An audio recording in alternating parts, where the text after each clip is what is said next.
know the why human trafficking work is needed: to fight for the freedom of modern-day slaves. But love, passion, commitment isn't all you need to be an effective and successful anti-trafficking advocate. Learn the how. I'm Dr. Celia Williamson, Director of the Human Trafficking and Social Justice Institute at the University of Toledo. Welcome to the Emancipation Nation podcast, where I'll provide you with the latest and best methods, policy, and practice discussed by experienced experts in the field so that you can cut through the noise, save time, and be about the work of saving lives. Okay, welcome to the Emancipation Nation. This week, I have a good friend of mine, attorney Sarah Ladd. And Sarah is a human trafficking child protection program coordinator at the Minnesota Department of Human Services. Her role is really to lead collaborative efforts to create a more effective and cohesive response to child trafficking victims through the child welfare system statewide. She's also a licensed attorney. She's been active in the anti-trafficking movement for nearly a decade, and she has more than 15 years direct practice experience with victims of crime and human rights abuses.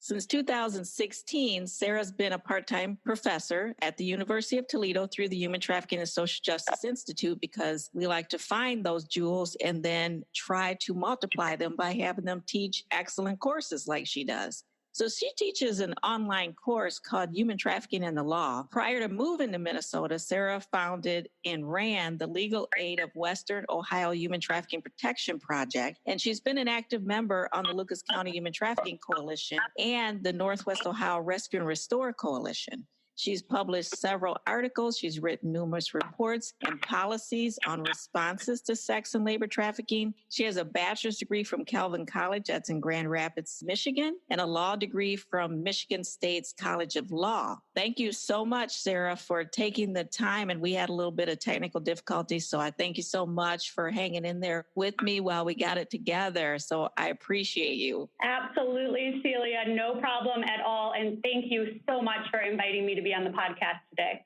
Yeah, so I wanted to really delve into what your journey was in the anti-trafficking movement. How did you get started to really where you are today, partnering with states and organizations and across the U.S., around the world? But how did you even get started?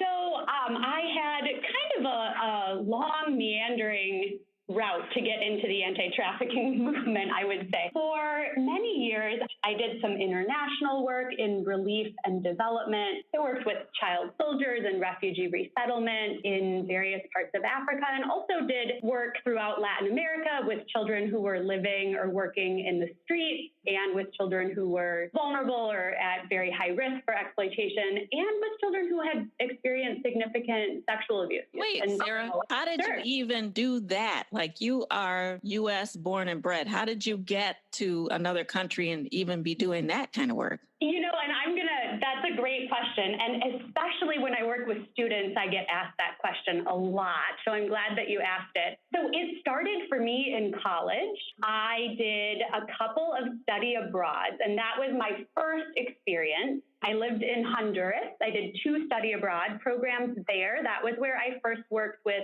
children living in the streets and in inner city areas.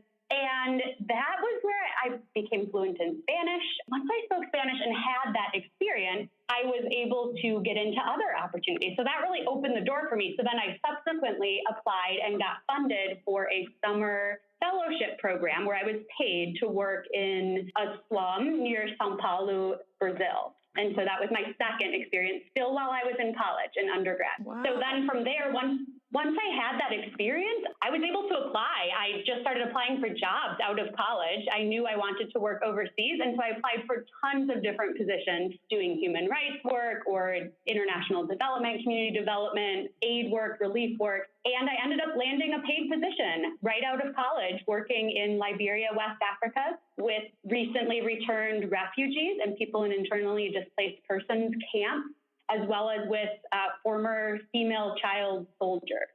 Wow. So you really are doing the damn thing. Like you really are going anywhere in the world. I mean, how old were you when you started doing that? I turned 20 in Honduras. My first place that I lived overseas, I turned 20 while I was living there. Wow. And so then how did you get into the anti-trafficking field? So, I did all that work for many years and all over the place. And I kept feeling like I was up against a wall because I was working, teaching children, starting schools, doing rehabilitation programs, all these different things, even, working in mentoring programs. I did community center work, all that kind of thing. And it was wonderful, but I always felt like at the end of the day, when I had a child or a young person or an adult in front of me who was saying, this is the abuse that I'm enduring, this is what's going on with me, and the systems are letting this happen, my family is letting this happen, no one is protecting me, there was nothing I could do. I could put a Band-Aid on it, bring them to a shelter, I could make a report to law enforcement or child protection, I could try and be a kind and good person to listen to them and to connect them to resources and all of that, but then I couldn't do anything at all to stop what was happening to them. And so that was when I decided that I would go to law school. And it was right at that same time when I was living in Mozambique in Southern Africa that I was hearing a lot about human trafficking. I lived close to the border with South Africa, and I was there during the World Cup. And so there was lots of conversation about, this thing called trafficking. And so I just started to hear the term and started to do my own research. And I quickly found out that so many of the different situations, it was like that aha moment that you probably had at one point as well, Celia, and that so many of us in the movement have had, where it's all of a sudden you realize that all these people that you've been working with all these years were victims of trafficking. And it's like all the time that I had been working with them, I was thinking, okay, I'm a domestic violence advocate right now, and I'm seeing this, but it's just, it's more than that. It is domestic violence, but it's something more. Or this is child sexual abuse, and it is that, but it feels like something more. And so it was an aha moment for me when I was living overseas that, wait a minute, that's what this is called. When the child that I was mentoring, when she was 11 years old and she was talking about living with this older man and talking about her mom selling her in exchange for cocaine, that was trafficking. And I never knew it all those years. And so those two things added up together for me, and I decided that I would go to law school so that, A, I would actually be able to do something when there was abuse, when there was something happening where someone was being hurt. I would be able to do something more than kind of a temporary solution. But also, I would be able to help connect these dots and create a better system so that individuals experiencing trafficking ideally wouldn't have to go through that, or that I could be part of helping to stop that for them. And so how did you has your personality always been like, it's needed, I'm going to go get it? Or how did you reconcile? How did you get the confidence? If my mom were here, she would tell the story about when I was in first grade and I was on the honor roll in first grade. I don't know why there was an honor roll in first grade at the school that I went to, but anyway, they gave me an award in first grade for initiative. I got the initiative award and among all the other first graders. But anyway, no, that's just always kind of the way that I have been. If there's something, whatever the most extreme situation is, wherever the biggest need is, I'm going to figure out how to go there. And if nobody else wants to go, I will just go. And I'll try and talk other people into coming with me, but I'll just be persistent. And if there's a need, I want to try and meet it. And yeah, well, they were right. I want to go to the hardest place. Yeah, they were right in first grade or whatever. They were exactly right. And so you went to law school, you applied, you got in law school. And then how difficult was law school? Oh, my goodness. Law school, so especially the first semester, they call it 1L, your 1L year, first year of law school. That is brutal. It's really an adjustment. I went to law school immediately after I came back from living in Mozambique. And so I had experienced a different type of difficulty. And so I felt like, hey, you know what, whatever, I can handle it.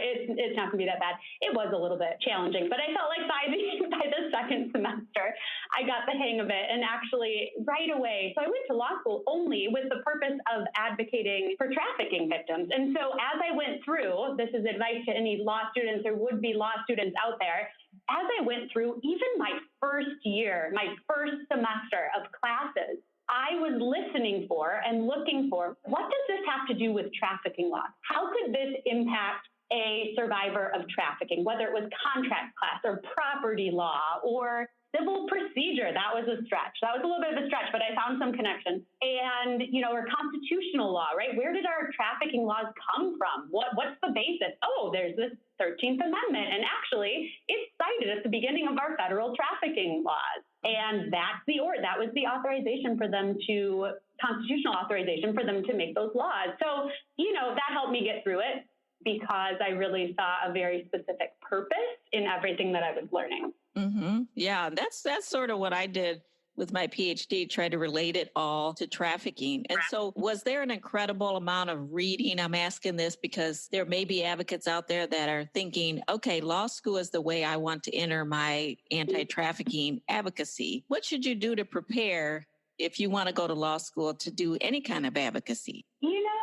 Two things that I would say. One is it really is a lot of hard work, and you really have to go in with a plan for how you're going to stay on top of all of it. I really did a lot I just decided I was single at the time and I was in, not living near my family or anyone. I just had my little bubble. And I basically, other than participating, being very active in the Michigan Human Trafficking Task Force while I was in law school, other than that, I really just super structured my life. So I did, yoga every morning. I got up at a certain time and had my quiet time and coffee. And then I would study from this time to this time. And then I would, I made it hyper structured so that I could just focus all of my time on the reading and the things that I needed to do. The other thing that really is important in law school is know why you're going to law school and base your decisions around it. So I knew I wanted to advocate for trafficking victims. So I said, okay, what are all the different things within law school that will prepare me to do that? So I decided I took a few human rights courses. I decided to do internships that were really specific to trafficking and to skills that I would need if I was going to be advocating for trafficking survivors. And then I also did a lot of law school clinical programs. So those things were more valuable to me, being in the immigration law clinic for 3 semesters and interning at the U.S. Department of Justice twice. Those were more valuable to me than doing like moot court or trial advocacy or things of that nature, because they weren't as related to what I thought I would do as an advocate for trafficking survivors. Yeah, so I see like you really pointed your arrow directly at the target and then went straight for that. Because a lot of times I hear students say, well, I want to open a group home for survivors. So I am getting my bachelor's degree in women and gender studies. And I'm like, okay, what? Your arrow is kind of pointing in a different direction. Like you're going to go around about. So why are we doing that?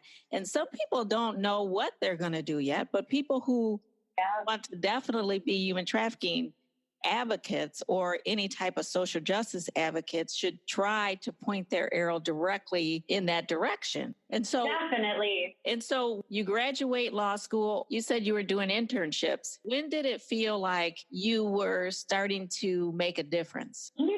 I already in my first year of law school, I joined the Michigan Human Trafficking Task Force. And that was an incredible experience for me. I actually worked really closely with the Michigan Human Trafficking Task Force to start a student organization, which at the law school, to get law students and other legal professionals in the community involved in the anti-trafficking movement. So I started that at my school, and just even that, then connecting with, the FBI agent who was on the task force and the victim service providers and all the different folks that I was working with in the task force environment, I was able to help make those connections. So really to help a lot of other law students get involved and decide that they wanted to point their career in that direction as well. And so I felt pretty early on in my first year of law school like I was making an impact with that.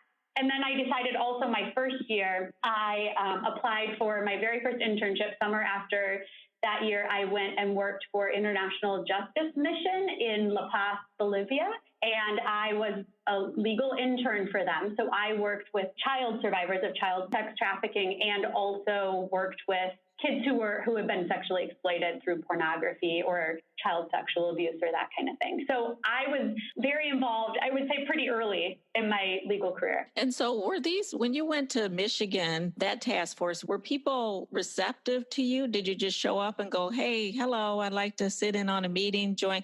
How do people get involved in things like that? Oh, absolutely. And, the biggest advice that I could give to anyone is if you want to be involved in the anti-trafficking movement, go to the task force or coalition or network or whatever they call it in your area and just show up and offer what you can offer.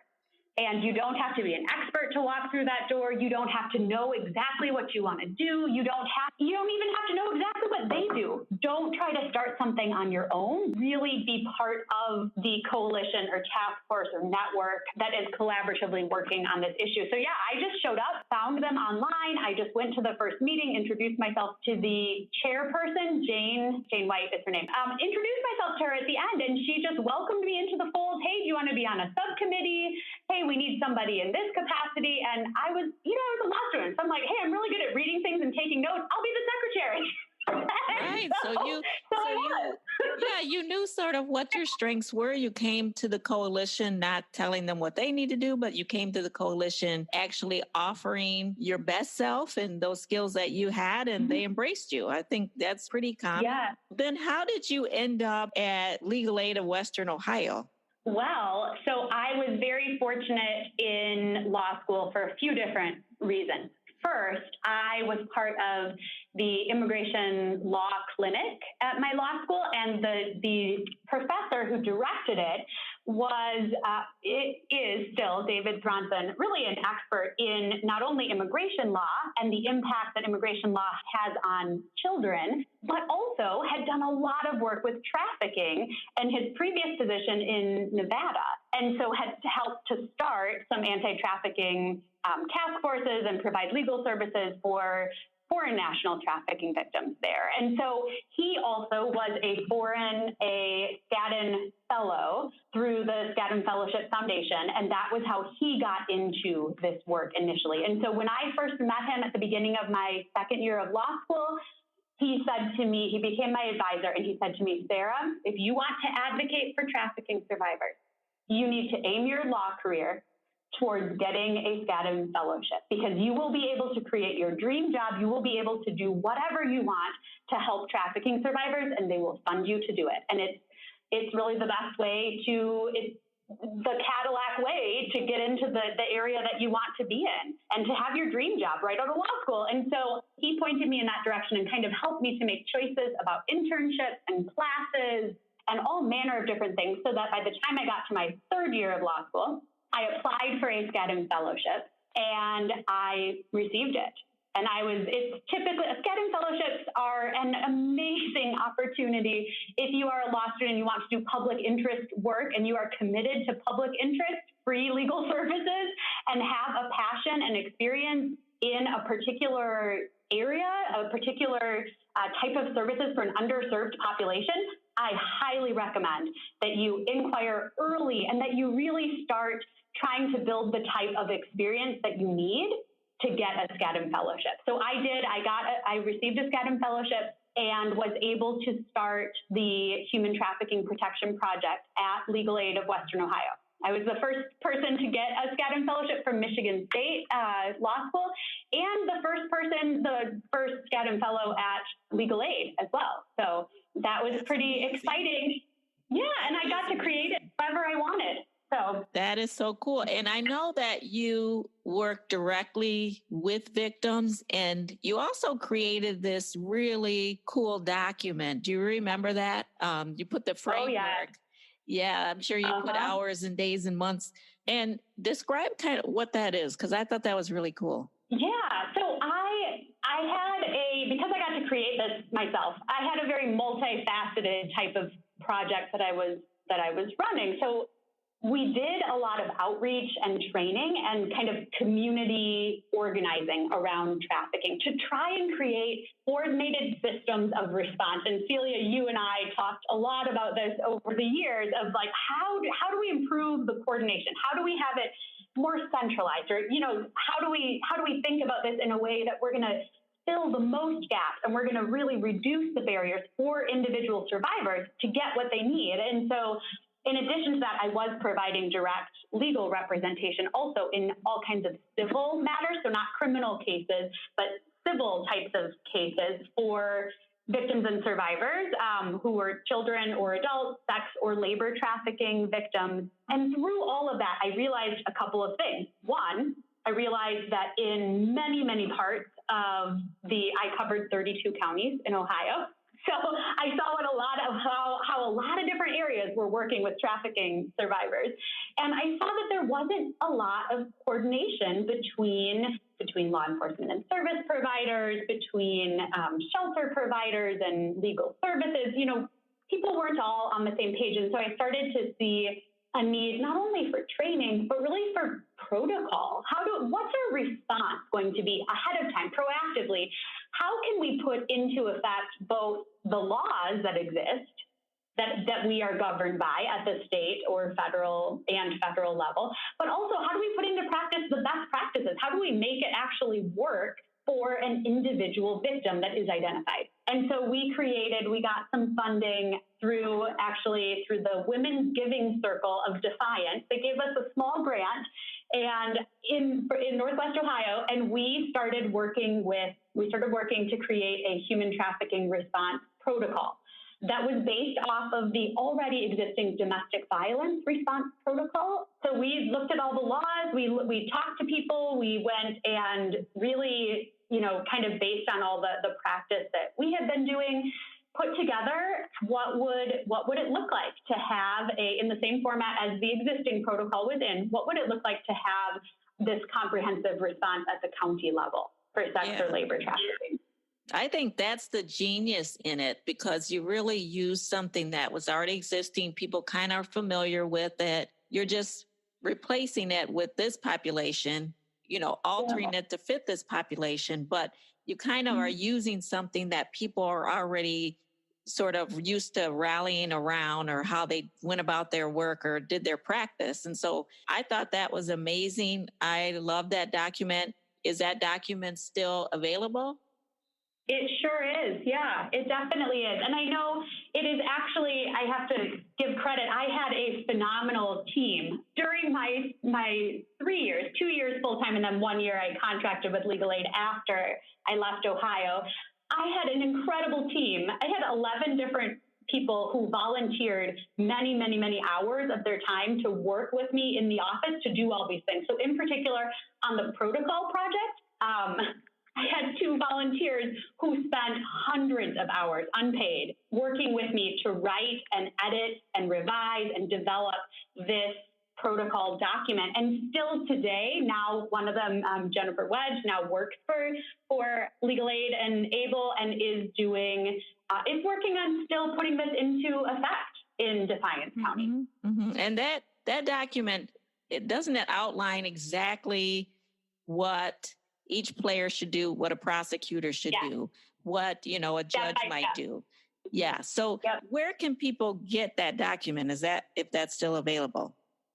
Sure. The best thing, so that is it is available, and I would gladly email it to people if they would like to see it. It is not something that has been published on a website at this point that I know of, but I would gladly send it. And we have sent it to a number of different states and counties around the U.S. Good. I want to make sure that we get your contact information. Yep, absolutely. So feel free to email me directly. I can connect you with any of the things that we have talked about today. And my email address is just my name, Sarah, with an H, .ladd, L-A-D-D, at state.mn.us.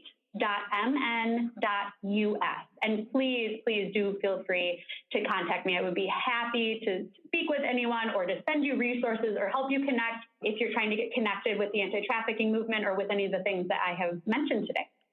Thank you so much, Sarah, and continue to do the fabulous work that you've been doing. You're very welcome. Thank you so much, Celia. The unsinkable Sarah Ladd, navigating those hostile waters in the name of change. Ships are safe in the harbor, but ships weren't built for the harbor. They were built to weather the storm and navigate rough waters. And if the journeyman worthy and the effort noble, and all hands on deck for the worthy cause, they will see the lighthouse, the symbol of safety. Let's not just do something, let's do the best thing. If you like this episode of Emancipation Nation, please subscribe and I'll send you the weekly podcast. Until then, the fight continues.